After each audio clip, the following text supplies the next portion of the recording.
Yes, ma'am. Yes, ma'am. Yes, ma'am. So last class, I think I have completed the economic operation in your class. So today I shall start the voltage control or reactive power compensation.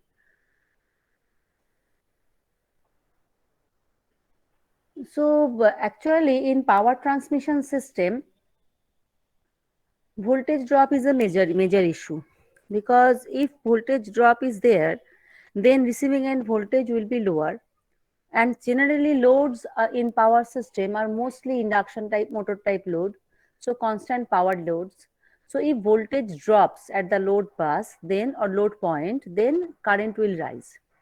So it will, as a consequence, will increase the current in the transmission line. So there will be more loss, and this process will be continued for further voltage drop, further current rise in that way if it is not controlled. So voltage control is very much required. And ideally, if we can maintain same voltage from no load to full load condition, that means zero voltage regulation at receiving end, that will be the ideal condition. But it is not possible as the power transmission line has a reactance or resistance. So it is not possible. But we should try to maintain the voltage within the 5% tolerance. One voltage problem may come due to capacitive effect like Ferranti effect, and another voltage problem may come due to the overloading of the system, over inductive current power loading in the system, that you know from your power system planning and design classes. And for any transmission line, long transmission line also, we can represent approximately by its series reactance only. If we proceed with the pi equivalent model of long transmission line, then if we assume that R is much smaller than X, that is the thing in case of long transmission line, then we can get that this power transmission line can be represented only by a reactor. 1 minute, where is the recording? My recording option is not coming.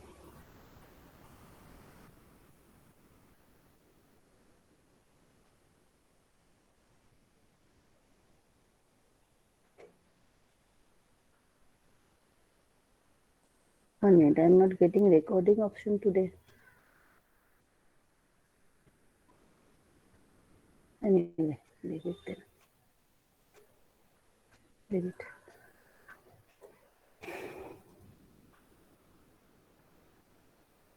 So now in a power system, say, so we are concerned about actually at the receiving end power, because we have to, it is required to cater the receiving end load. So receiving end load, if it is PD plus JQD, obviously it is inductive load since the imaginary part is positive.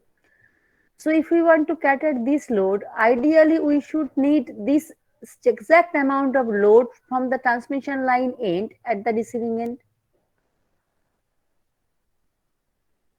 You should come in time in the class.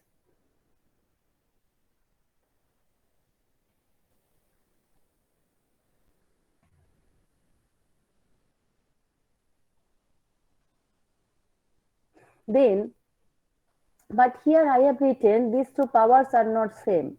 That means the power demand at receiving end is PD plus JQD, and power transmitted by transmission line is PR plus JQR. I have purposefully done that one. So ideally what will happen, PR plus JQR should be equal to PD plus JQD. Anyway, if we see from the transmission line side, because transmission line will transmit this power PR plus JQR, then VI conjugate, that means VRIR conjugate must be equal to PR plus JQR.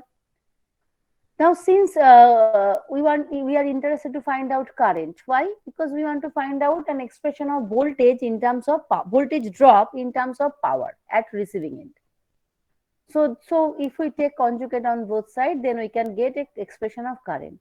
Then what will be the voltage drop in this line? I into Jx, receiving end current and sending end current will be same, because we are here, we have assumed that receiving the transmission line resistance is much lesser than its reactance and shunt conductances are negligible.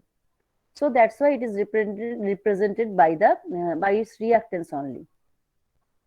So in that case, what will be the voltage drop? VR equal to Jx into IR. So it will have some real part and imaginary part. You see the real part is dependent on QR and X. Okay. And where an imaginary part is dependent on R and PR. So we can write real part as del V dash, that is the real part of the voltage drop in the transmission line as del V dash, and the imaginary part is del V double dash. Then it is simply, if we draw the phasor diagram, then it will be like this. If it is VR, then Vs should be delta angle leading, and difference between VR and Vs is the del V, which has one real part and one imaginary part.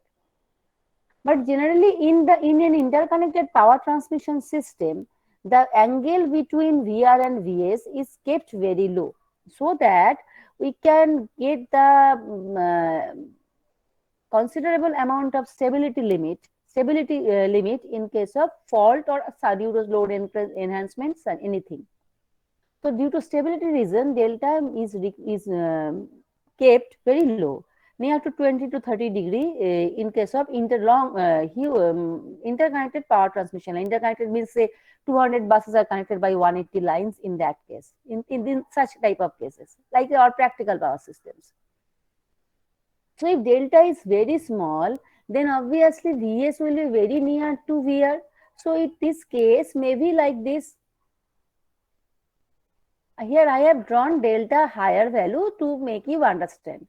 Then this will be delta in that case if delta is small. Then which component among this del V dash and del V double dash will be dominating to make this del V voltage difference?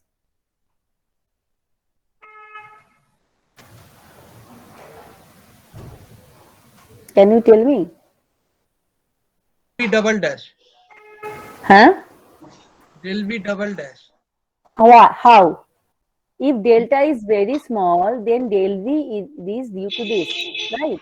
Then which component will be dominating? I'm active power Active component power del V. component, not the real, because this delta is small. So vertical deviation is small, right? So this del V dash will be negligible as compared to this. So if we want to write this approximate expression of del V, then if we want to neglect any one of these, so we want to get one component, then we have to neglect this one, not this one, because del V dash will be more than del V double dash since delta is small. So in that case, if we make its approximation, then we can write del V dash equal to XQR by VR. Or in short, so actually what is happening, this del V is caused due to del V dash and del V double dash. Here I have drawn del V double dash higher, otherwise I cannot show this considerable delta. But if delta is small, delta for the same value of Vs, obviously del V dash will be more than del V double dash. Anyway, Ma'am, now you see, yes, ma'am, some students are trying to join from a long time, so not long time. After 8, I have started. They have not come in time. They should come in time.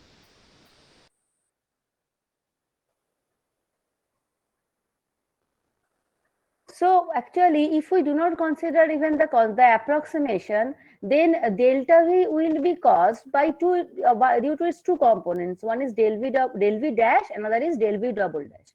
Now del V dash is due to change in Q, right?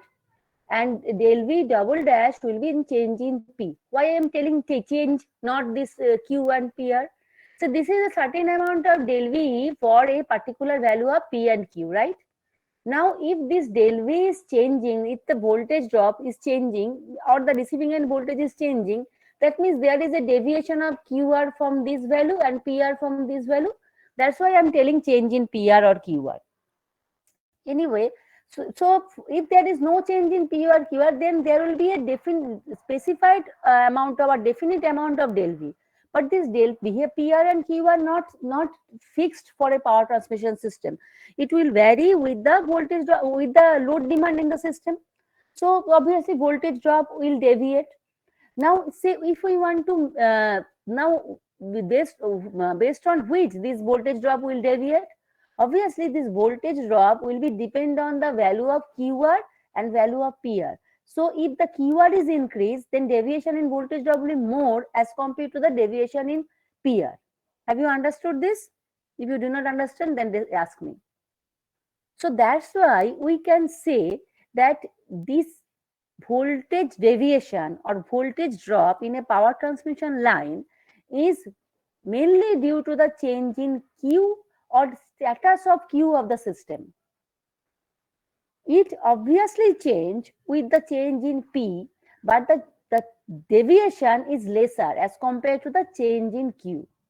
That's why it is called the change in voltage magnitude at any bus. Why voltage magnitude? We are talking about voltage drop because voltage magnitude available at any bus will be voltage available at source minus voltage deviation. So voltage magnitude at any bus is strongly coupled with Q. So if the Q is deviating or fluctuating, then voltage fluctuation will be more. And if the P is fluctuating, then obviously voltage fluctuation will be there, but that will be less as compared to same variation in Q. So so now if we want to maintain same voltage drop, say this is say 10 volt is voltage drop for say this is 50 MVAR Q and 100 megawatt P, right?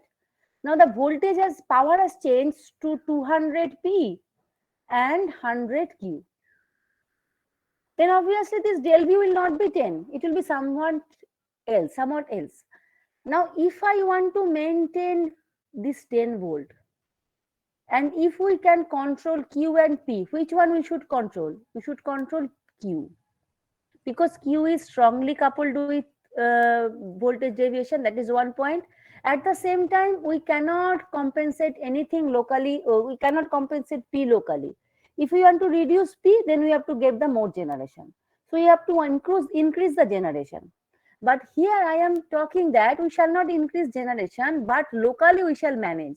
So if we locally we want to manage, we want to keep the voltage drop even at 10 volt, but at the increment on the reactive power 100 volt, 100 kVAR and the active power 200 megawatt, then what we can do? So that thing we can do by compensation. Compensation means we are nullifying something.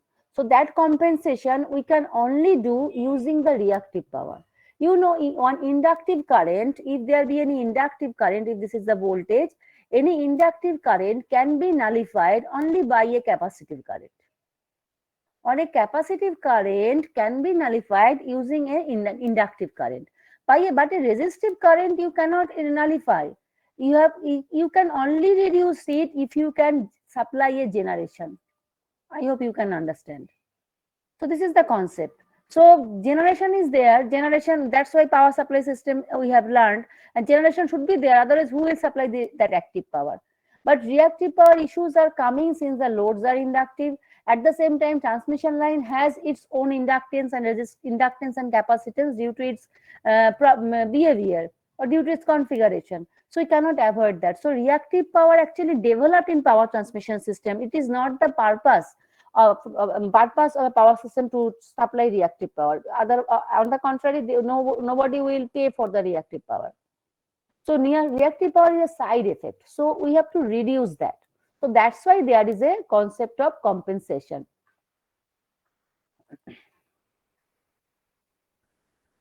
So now say this is PD plus JQD. Now you see, if we want to maintain same voltage drop, so actually if we want to maintain same voltage drop, then we should maintain this Q as 100. Instead of 100, you have to maintain Q as P 50. Then what we can do here? We can add minus 50 capacitive var. Then effectively it will be plus 50 inductive var. So in that way we can compensate. So here actually say this Q of this receiving end side power and demand are not same. Then we can connect a compensating device. I have not written here capacitor because it may be different type. So we can connect a compensating device so that the algebraic sum of reactive power at the receiving end should be equal to the reactive power received from the transmission line side. Why it is required? To maintain same voltage drop even with the change in load at the receiving end. So if we make that power balance, QR equal to QD plus QCOM, right? Now you see, when there is a over voltage problem, so say voltage power has been changed 50 MVA to 100 MVA, so voltage reactive power has increased, so del V will be more, right? So it will be one under voltage problem. Del V is more means receiving end will receive less reactive power, less voltage, so under voltage problem. So in at heavy loading condition there will be under voltage problem. So heavy loading condition is due to heavy inductive loading. Now how we can reduce the heavy inductive loading? By inserting a capacitor. So in that case Q comp will be capacity. Okay. Now here also from this equation also we can readily get this. So there was some QR, right? QR was something. But here QD is more than QR, right? So if QD is more than QR, then QR minus QD is negative. So QR minus QD is negative means capacitive. Negative Q means capacitive. That's why it is capacitive. Otherwise, from the technical explanation also, we can justify that one. That as I have given you. So heavy loading condition, there will be under voltage problem. So we can compensate it as with a capacitor. We have developed this concept to some extent in our power system planning and design classes in transmission line part. Similarly, at low loading condition, low loading means when load is low, very low, as less than surge impedance loading of the line, or maybe the no load condition that develop the Ferranti effect in the line. In that case, QD is much lesser than QR. Then what is happening? The reactive power supplied by that line is more than reactive power requirement by the load. Then obviously we have to connect some dummy load at the receiving end. That we do by inserting the reactor or inductor.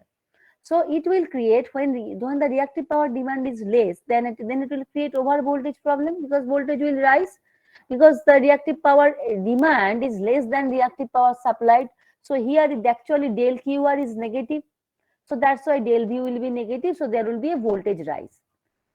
So for that reason, in that case, the Q comp will be inductive, right?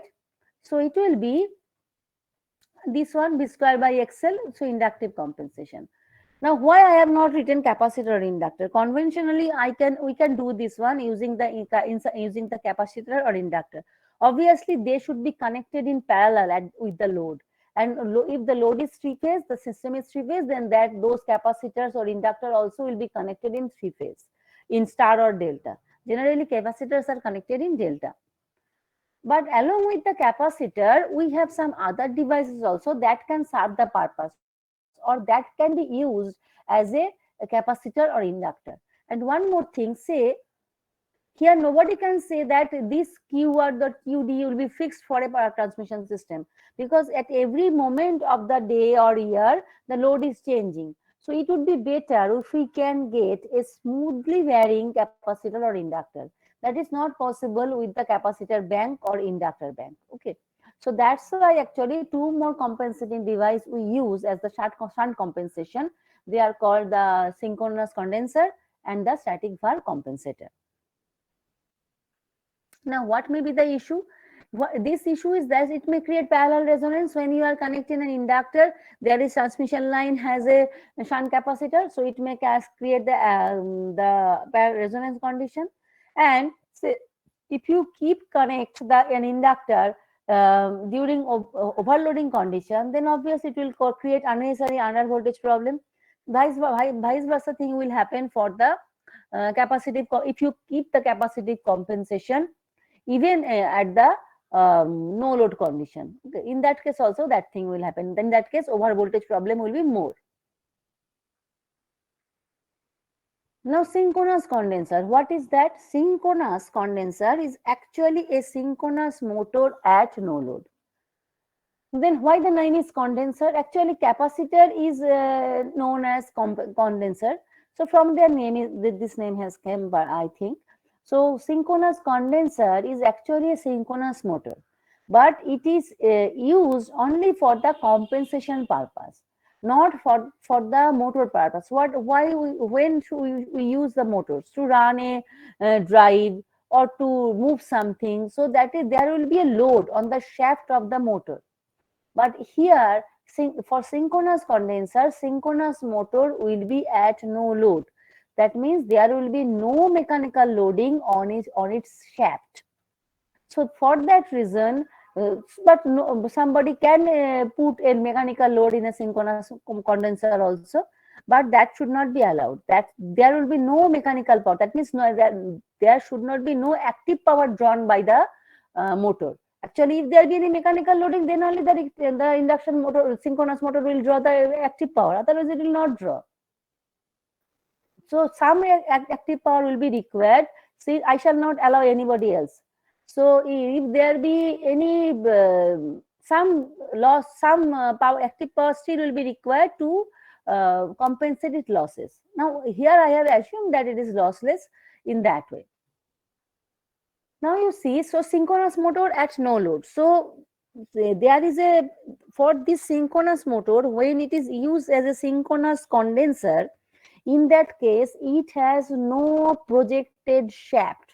This question repeatedly asked in the grand viva as well as in interviews.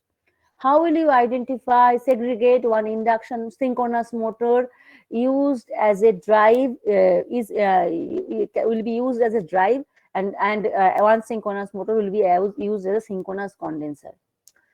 By visual inspection you can see, because for the synchronous condenser it will have no projected shaft. There will be no provision to provide mechanical loading to this motor. So the motor with no shaft, no projected shaft obviously will be there, no project, you cannot access that shaft, no projected shaft, that is the synchronous condenser. When it has projected shaft, then it means it is a synchronous motor. 1 minute.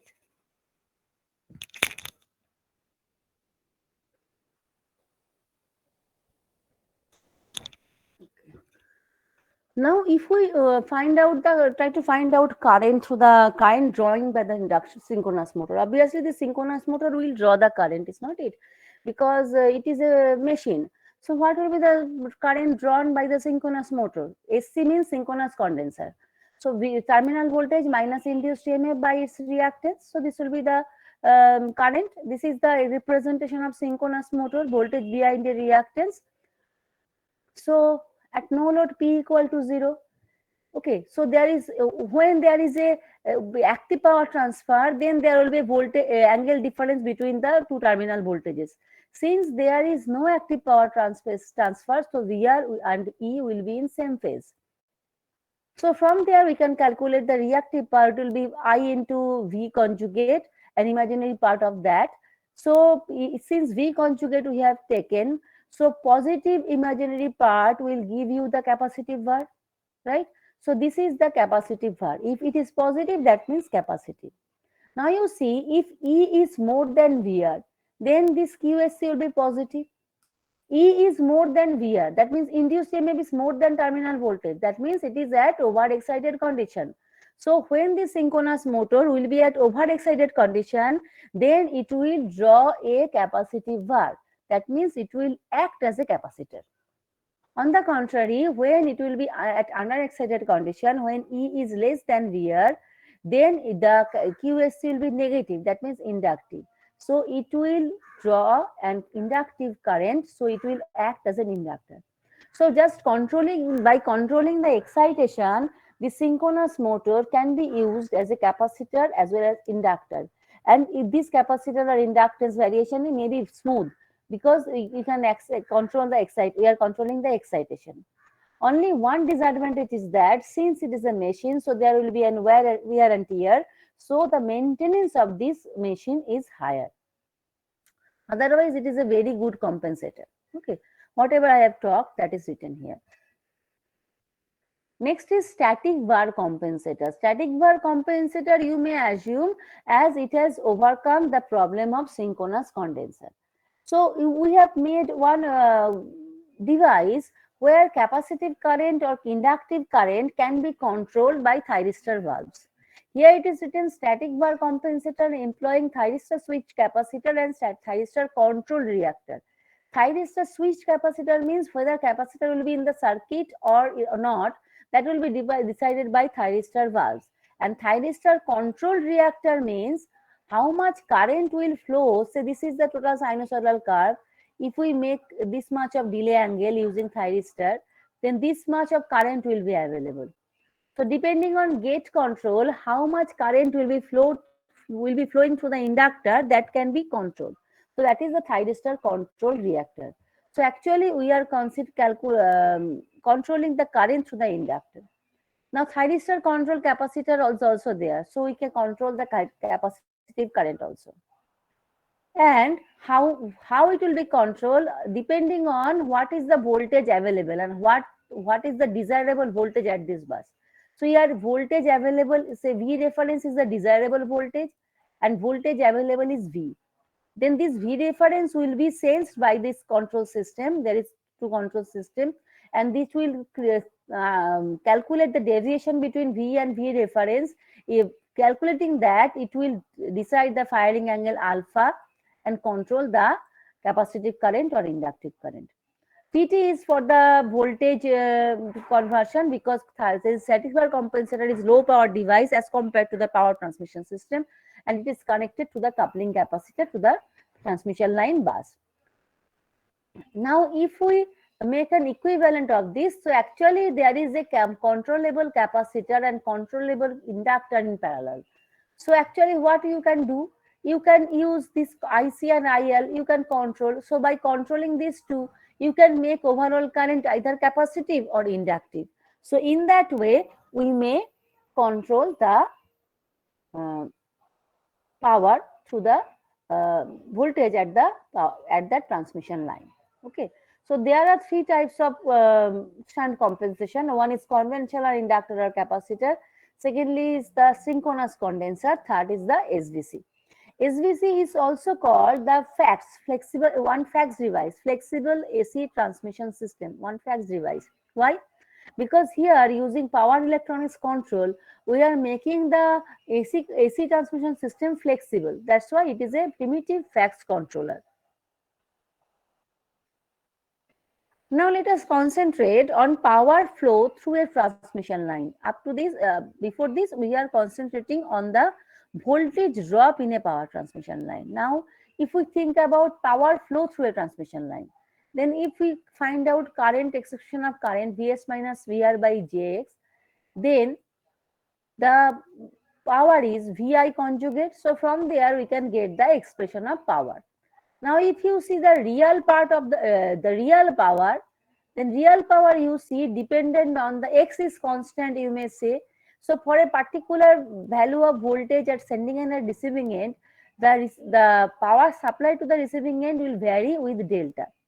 You may have learned this one in your other part class, in the other part of power system performance anyway. So if maximum delta is possible 90 degree. So with that we can get the maximum value. So PR is actually VR Vs by X. Let me see whether it is written or not. It is written, no problem, it is written. So PR is VR Vs by X sine delta, right? So when delta is maximum 90 degree, then P is maximum VR Vs by X, right? So P max is VR Vs by X. This will be the maximum possible power at receiving end.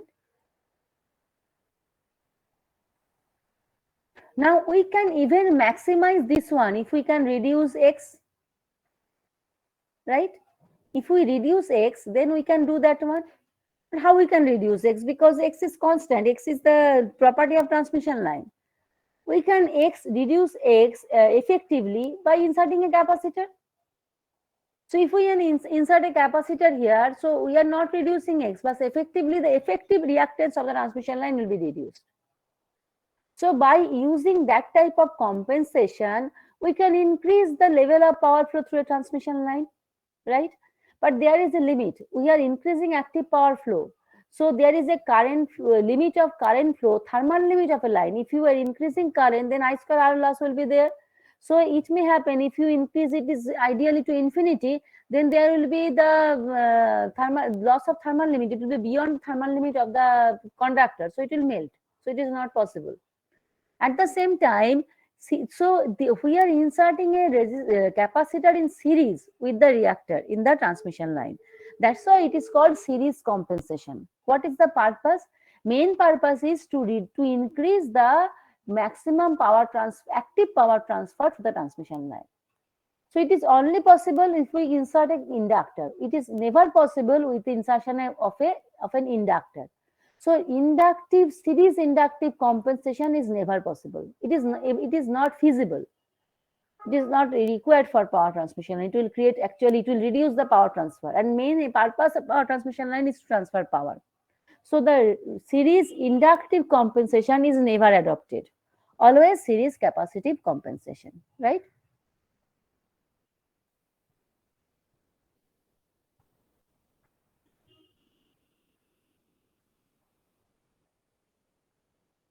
So what will be the effective compensation? X minus X com. So ideally, here I am assuming that capacitor, the reactance supplied by the series compensative capacitor is minus Jx com. Now ideally this X com must be equal to X, maybe equal to X. Then what will happen? If X com equal to X, then there will be series resonance. If it is series resonance, then actually current will be huge, infinite in this case, and all the power will be absorbed in the transmission line in terms of loss. There will be no power will be transferred at the load. So that is not preferable. That's why always there is a limit in series compensation. In shunt compensation, there is no such limit. In series compensation, we generally do not go beyond 30%, maximum 40%, 30 to 40% maximum compensation we do. That's why X comp is written as K into X. K may be 0.4, 0.2, 0.3 like that. K is called degree of compensation. So maximum 30 to 40 degree, generally in between 20 to 30 degree. So actually the PR in that case will be VR Vs by X effective sin delta, and this will be the expression of reactive power. Now you see the X effective will also improve the reactive power, is not it? So there will be this voltage deviation will also be improved using this series compensation. But the effect will be more in the power transfer as compared to the voltage drop. So power transfer and voltage drop are interrelated thing. So if you increase one, then another will be increased, but not at that extent. So actually the series compensation, the purpose of series compensation to improve the power transfer capability of the line, but it will also help in the voltage improvement. Same thing for the shunt compensation. Shunt compensation is done only to improve the voltage profile. But if when we improve the voltage profile, then this VR is improving, then obviously the power transfer to the transmission line will also increase, right? So both of these has effect to one to another. So what are the problem associated with series compensation? One is series resonance that I have already discussed. Another is mal operation of distance relay. What is that? Actually, relay is always there in any power system to observe whether the system is healthy or not. And if it is not healthy, then it will ask the circuit breaker to switch off that circuit. So actually what is done by the distance relay actually observe the reactance of the line or impedance of the line. So if there is no fault, then impedance of the line will be higher as compared to the faulted condition, because faulted condition means actually zero impedance path. So actually effective impedance of a part of the transmission line will be reduced, right? So when the impedance is below a certain value, then distance relay will think that it is a fault. But here the impedance of the line will be reduced, but it is not due to fault, but we are doing this purposefully to increasing the power transfer capability. So there is a chance of maloperation of distance relay which is not set properly after compensation. So if we adopt series compensation, then distance relay should be set properly. because it's a one line is without distance relay, without series compensation, and distance relay is there, and now we are connecting a series compensation, then distance relay will observe that there is a decrement in impedance. So it will assess it as a fault and instruct the circuit breaker to break the circuit. So it will be a hamper in the power supply. This is not desirable. So in that case, the distance relay should be set properly, otherwise it will maloperate. So that is the thing.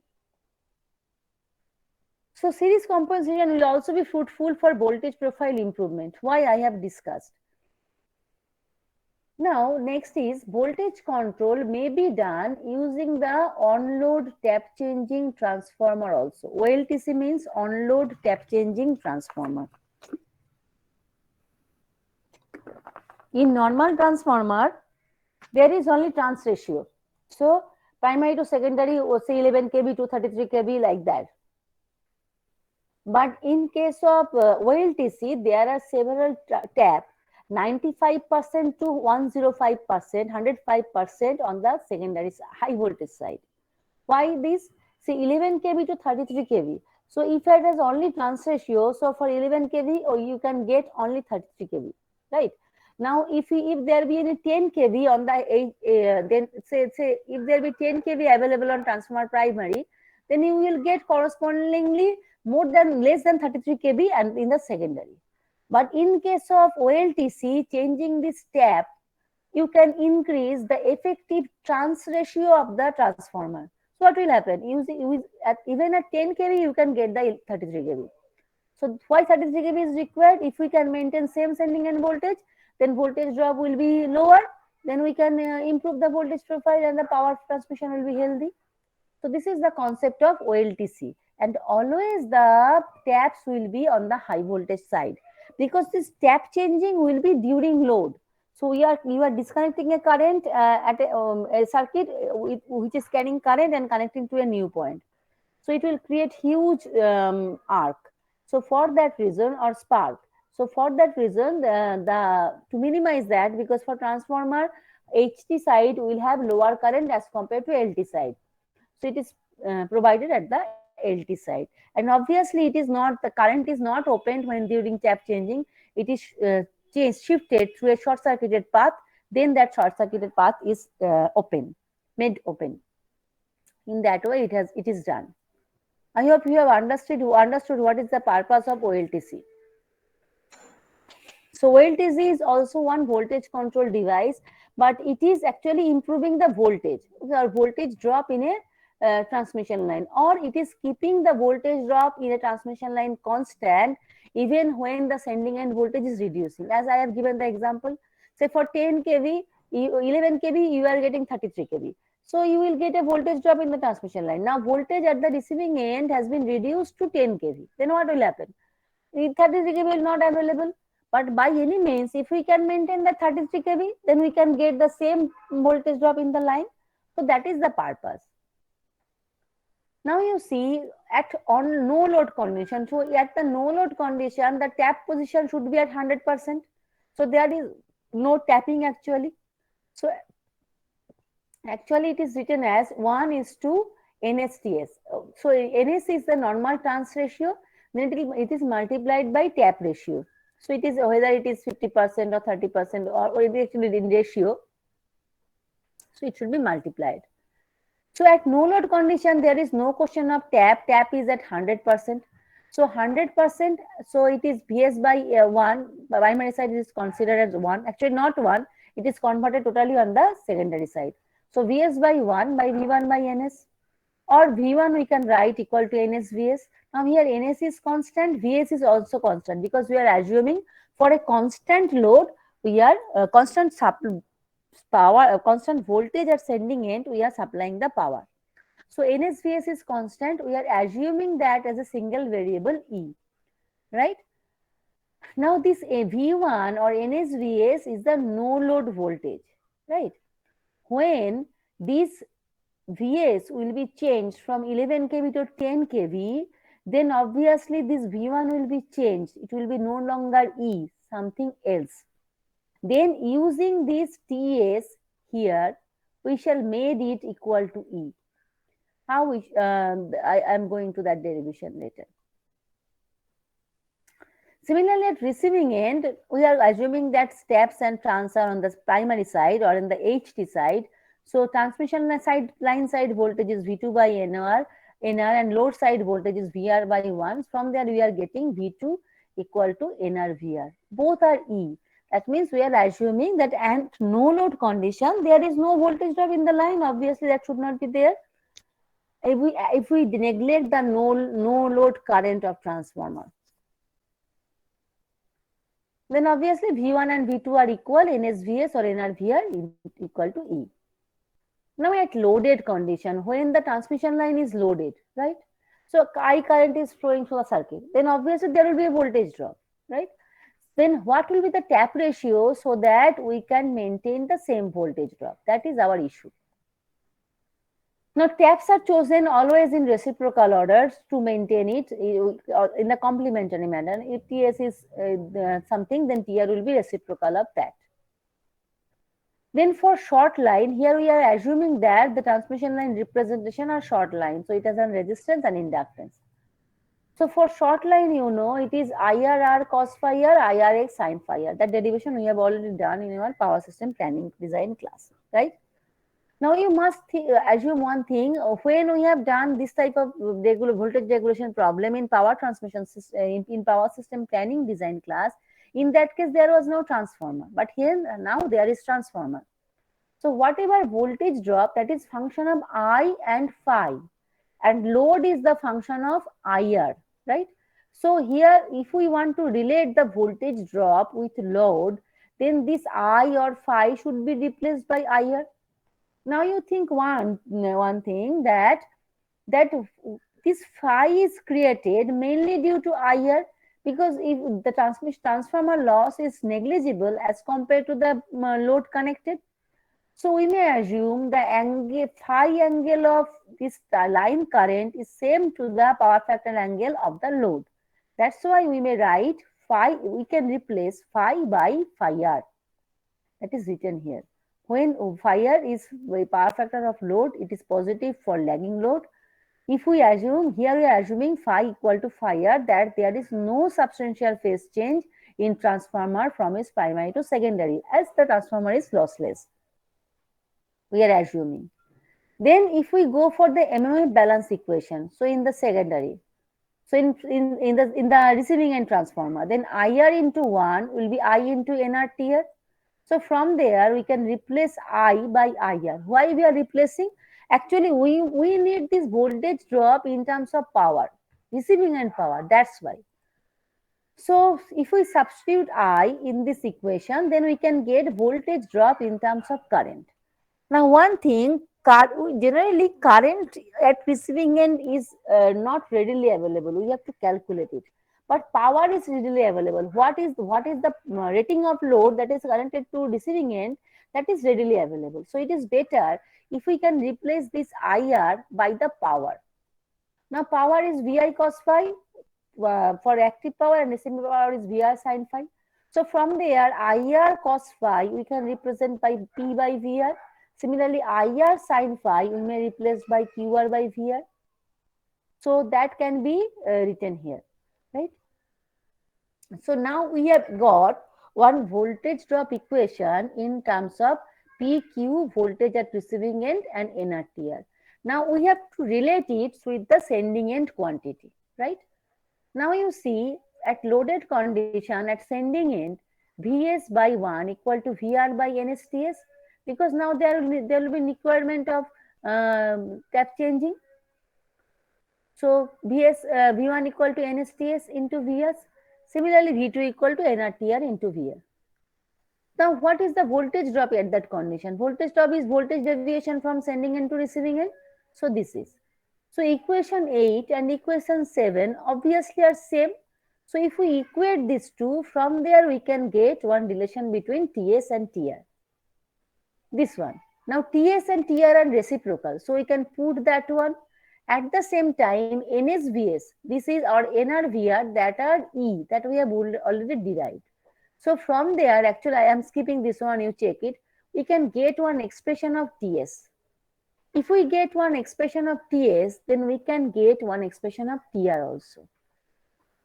So actually, for using OLTC, even at low voltage condition from the sending end side, using OLTC by changing tap, we can maintain same voltage. So these here, the TS will provide that what will be the tap setting under loaded condition, so that we can maintain the same voltage for this PR and QR. There is one example. Say the load is this one, and the high voltage side line is operates at 132 kV at no load. Then obviously during the full load also it should be at 132 kV, but this will not be possible. With 132 kV, it will not possible to maintain the same voltage. So that's why what will be the tap ratio, so that it can be maintained the same voltage drop in the line. So here, just from there, we can extract the value, what is R, X, E, P, R, Q, R, and just put in the formula. We shall get, this is T is 1.1, and it is the 19.909. So it is a theoretical question. So TS 1.1 means it will be at the 10% tap, 110% tap ratio. It will be at the 90.9% tap ratio. But 90.9 may not be available, so it may be required to adjust at 91% or 90% or 95%, depending on the taps available for that particular transformer. And here we should remember that phi is greater than 0 for lagging power factor, because if you remember that short line, the derivation of voltage regulation for short line transmission line, that was there. Now, if it is required large tap ratio, then it will not be possible by the transformer. In that case, along with transformer, local voltage control may also be required. That is that shunt compensator, synchronous condenser, it is like that. So if it is required tap position of 20% or tap position of 150%, it will not be feasible. That means voltage control in that case using OLTC will not be possible. It has a limit. And one more thing, here we are improving the voltage profile using OLTC. But OLTC, we are not improving the reactive power. Because when we are using the reactive OLTC, actually both the transformers are the inductive devices. So actually they are drawing some current. So actually we are increasing actually reactive power burden of the line. Understood? So using what is the difference between OLTC and the other compensator? Other compensator are decreasing the reactive power burden. Say when you are connecting an inductor during over voltage problem, that means when the system is capacitive, you are connecting an inductor. That means inductor actually reducing the capacitive bar. When you are connecting a capacitor during the overloading condition, when voltage is dropping, that means very huge inductive bar is there. That means that actually the capacitor is reducing that inductive bar. But here, when we are using OLTC, we are using OLTC, we are improving the voltage. That means the system is inductive. And again, we are using some inductive devices. So actually, it will increase the reactive power burden of the line or system. That's why it has limitation. It cannot do very wide range as we can do using the other compensators. Its application is limited, but it is very readily available. It is very easy to tap change, so we can do it very easily. That's why it is in use. In most of the cases, it is used. Next is booster transformer. What is that? Why it is required? Say, using OLTC at any point, you are getting some voltage. I will go through the figures bit later. So some voltage V is available.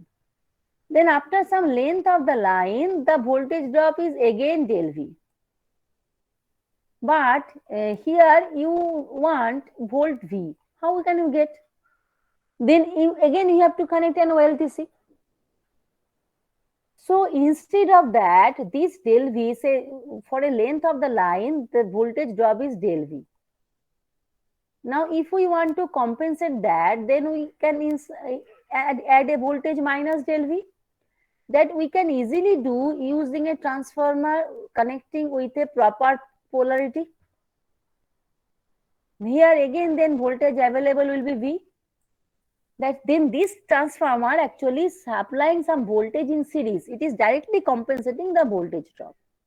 So this is the concept of booster transformer. Why booster transformer is used instead of the OLTC? We could do it using OLTC also.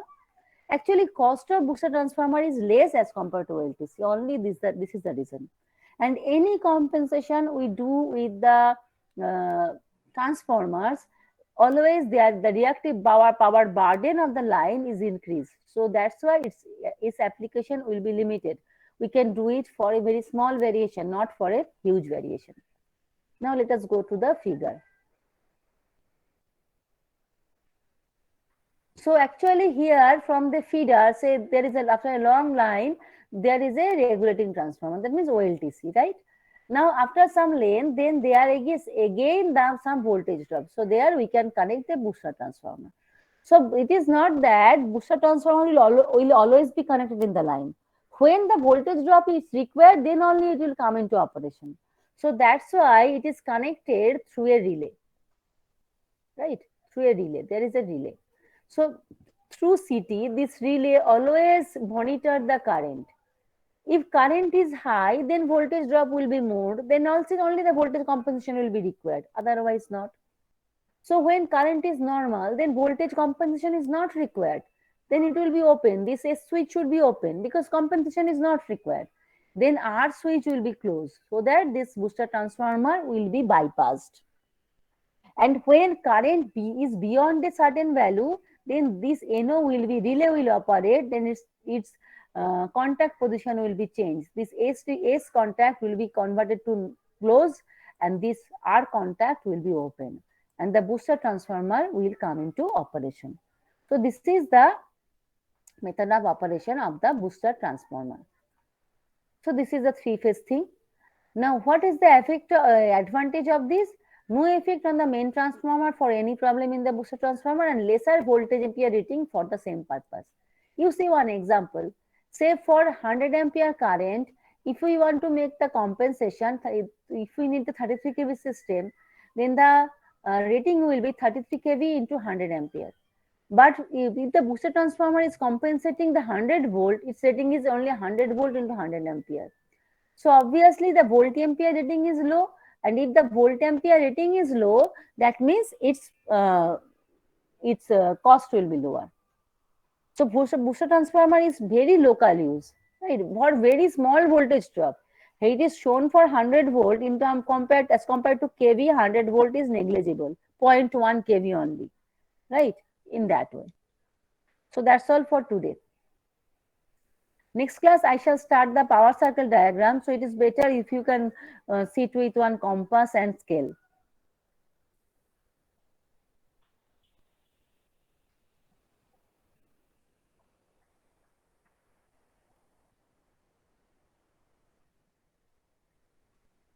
You write your name and roll number in the chat box.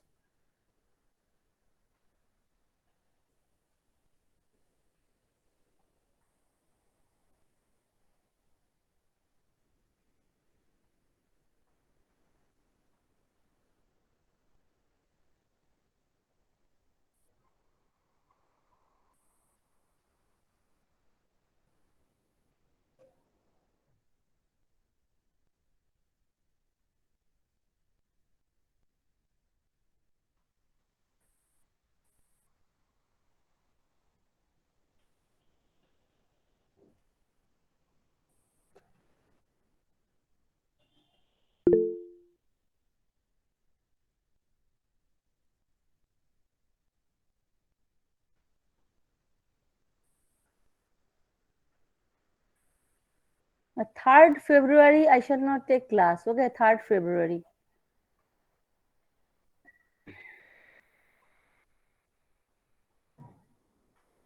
If everybody has written their name and roll number, then you can leave.